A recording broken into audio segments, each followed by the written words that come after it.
Olá, sejam bem-vindos. Hoje eu vou falar de uma dúvida que por diversas vezes estudantes vêm me questionar. Professor, qual é a diferença de CP e CV? Calor específico a pressão constante, calor específico a volume constante. Então, hoje eu vou falar um pouquinho sobre dessa diferença e espero que esclareça um pouquinho as dúvidas de vocês. Sou o professor João Rodrigo, sou do Núcleo de Termofluidos da Universidade Federal de Berlândia, do Departamento da Faculdade de Engenharia Mecânica, e vamos lá. Então, pessoal, vamos pensar aqui em uma situação. Então, temos ali nosso amiguinho, ele pega uma panela. Essa panela está completa com água, é uma água fria, certo? Temos aqui 1 kg de água dentro dessa panela, então uma panela não é muito grande. E essa panela ela tem uma massa de 1 kg e uma temperatura TB. Vamos chutar aqui que, por exemplo, TB é igual a 25 graus Celsius, temperatura ambiente, um dia normal, certo? Então ele vai lá, liga a chama e começa a aquecer essa panela cheia de água. Logicamente, ao longo do tempo, espera-se que essa temperatura suba. Então ele vai aquecer essa panela até que a temperatura aumente em 1 grau Celsius. Ou seja, saiu de 25 graus Celsius para 26 graus Celsius, certo? Então temos aqui a temperatura agora é TB mais 1 grau Celsius. Pessoal, temos uma variação aqui de somente 1 grau Celsius e temos uma energia fornecida para esse aumento de temperatura. Esta energia utilizada é chamada de calor específico. Por quê? Calor específico é a quantidade de energia, um ΔQ, necessária para mudar a temperatura em 1 grau Celsius de 1 kg de uma determinada substância pura. Nesse caso é água, mas pode ser qualquer outra substância. Agora vamos a um outro caso. Temos aqui um outro amigo aqui, né? Eu gosto de usar essas figurinhas desses Minions, porque tem de todo tipo, em toda situação possível. Então é só digitar lá Minion e fazendo alguma coisa. Vamos imaginar agora, pessoal, um tanque, um cilindro de um determinado gás, oxigênio, por exemplo. Nosso Minion vai fazer um mergulho e precisa aí desse cilindro. Então ele resolve fazer um teste. Neste cilindro, nós temos que a pressão externa a ele é a pressão atmosférica, certo? E dentro desse cilindro ele tem um determinado volume, tem uma determinada pressão e uma determinada temperatura. Então, este cilindro ele é aquecido. Vai lá, coloca ele numa chama ou aquece de outra forma e ele começa a elevar a sua temperatura, certo? Só que esse cilindro, pessoal, ele tem paredes rígidas. Se as paredes são rígidas, ele não vai se deformar. Ele vai aumentar a sua temperatura interna, vai aumentar a sua pressão, porém o volume permanece constante, ele ainda é o mesmo cilindro, certo? Então o volume é volume 1, agora temos a pressão 2, a temperatura 2. Ou seja, vamos rever aqui, né, a primeira lei da termodinâmica, o equacionamento para ela. Então temos que a energia fornecida a esse sistema, esse volume de controle, é igual a uma variação de energia interna mais um determinado trabalho de fronteira. Neste caso, não houve trabalho. Então, toda a energia fornecida na forma de calor, aí, por exemplo, foi utilizada para variar a temperatura do sistema, a temperatura e a pressão, mas o volume não. O volume permanece constante. Então, todo o calor injetado no volume de controle é usado para modificar a temperatura do sistema.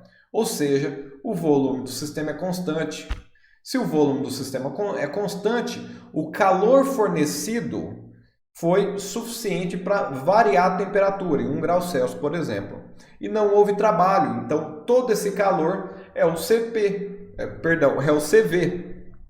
Certo? Então, CV é quando modificamos a temperatura do sistema sem modificar o seu volume, ou seja, volume constante. Certo? Agora, vamos a um segundo caso. Temos aqui um balão. Este balão ele está sofrendo uma pressão atmosférica. Como a película desse balão, essa borracha que envolve esse balão, ela não oferece uma grande resistência física, ela se molda de acordo com a pressão interna. Ele entra em equilíbrio quando a pressão interna é uma pressão muito próxima à atmosférica. o volume do balão é o volume V1, a temperatura é uma temperatura T1. À medida que começamos a aquecer esse balão, a sua superfície, essa película que envolve o ar interno, ela não oferece grande resistência. O balão ele começa a inflar, ele começa a variar seu volume, ele se torna maior. Então, temos que, dessa vez, o volume variou, o volume ele aumentou, certo? Temos a mesma quantidade de massa dentro desse balão, vamos considerar 1 kg novamente. E ele vai a uma temperatura T2, um volume T2 e uma pressão constante. A gente ainda considera a pressão atmosférica. Novamente, estamos desprezando a pressão, os efeitos de elasticidade da película deste balão.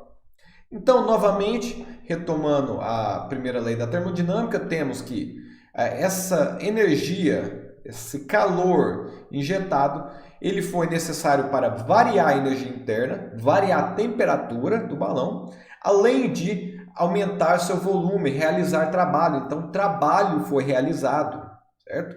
Então, dessa vez, o calor injetado ele não é apenas destinado a aumentar a temperatura, ele é destinado a aumentar a temperatura e produzir um determinado trabalho, aumentar o volume. Então, o calor injetado no volume de controle é utilizado para dois fins, modificar a temperatura e produzir trabalho. Ou seja, o calor aqui ele se divide em trabalho e aumento de energia interna. No caso passado, ele apenas modificava a energia interna. Ou seja, temos aqui uma pressão constante e, devido a essa pressão constante, temos o Cp. Então, o calor necessário para modificar a temperatura de T1 para T2 é chamado de Cp, certo? Então, é o calor específico à pressão constante. Então, temos aqui, pessoal, uma interessante informação que o Cp é sempre maior do que o Cv. Por quê? Neste caso do balão, a energia injetada foi necessária para mudar a temperatura em 1 grau Celsius e também para aumentar o volume, certo? Então, a energia ela se divide em dois, o calor se divide em dois objetivos, por assim dizer. Então, ele se divide. No exemplo passado, o calor ele era somente para mudar de temperatura, então ele agia diretamente. Então, quando modificamos apenas a temperatura, a quantidade de calor necessária é menor do que quando modificamos a temperatura e o volume. Então, por isso, o Cp é maior do que o Cv, certo? Então, vamos aqui a outra dúvida. Professor, por que o Cp é igual ao Cv para líquidos e sólidos? Primeiro, pessoal, eles não são iguais, eles são aproximados. Mas vamos imaginar aqui, temos uma barra de metal. Essa barra de metal ela tem um volume V e colocamos um peso em cima dessa barra, o volume continua. Colocamos um segundo peso, o volume continua. Um terceiro peso, o volume permanece constante. Aquecemos essa barra, o volume varia, mas varia muito pouco, o volume é praticamente constante, certo? Comparado ao volume total, a variação de volume é pequena.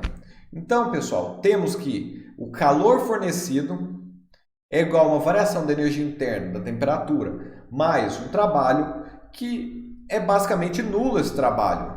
Então, tudo isso aqui é aproximadamente igual a uma variação da energia interna.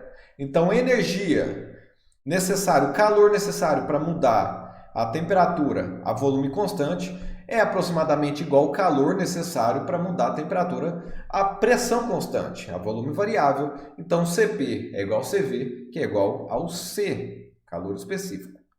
Correto? E uma terceira curiosidade é analisarmos um gás ideal. Então, vamos imaginar aqui que temos uma curva para um gás ideal de volume em função da pressão, volume, correto? Um volume específico em função da pressão. Então, como é um gás ideal, temos que P vezes V sobre T é igual a uma constante. Então, temos aqui uma linha, e essa linha representa todos os pontos cuja temperatura é constante. Então, variando o volume, a pressão também varia, mas T permanece constante. Vamos imaginar um ponto 1, um estado termodinâmico 1. E esse estado termodinâmico, nós variamos a temperatura desse gás com um volume constante. É o caso do cilindro ali de oxigênio, por exemplo. O volume não variou, mas a pressão sim, a pressão variou. Então temos este caminho, este percurso, né, feito pelo fluido, termodinamicamente pelo fluido. Então ele chega a uma temperatura T, mas ΔT é constante. Então é uma outra linha aqui deste gráfico, certo? Agora, pessoal, vamos chegar à mesma temperatura, mas percorrendo um outro caminho, um caminho cuja pressão é constante. Então, nós saímos desse ponto, vamos até esta mesma temperatura, lembrando que toda essa linha aqui está sob a mesma temperatura, e chegamos aqui no ponto 2, duas linhas, certo? Então, temos o ponto 2 e o ponto 2, duas linhas. Tanto o 2 quanto o 2, duas linhas, eles têm a mesma temperatura, mas estão em estados termodinâmicos diferentes, correto? Então, a energia necessária para sair de 1 até 2 é diferente da energia necessária para sair de 1 até 2, duas linhas.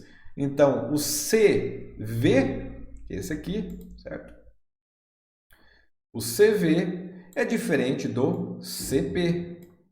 Correto? Então, tanto 1, 2 quanto 1, 2, duas linhas saíram da temperatura T e foram para a temperatura T mais ΔT. No entanto, eles percorreram caminhos diferentes.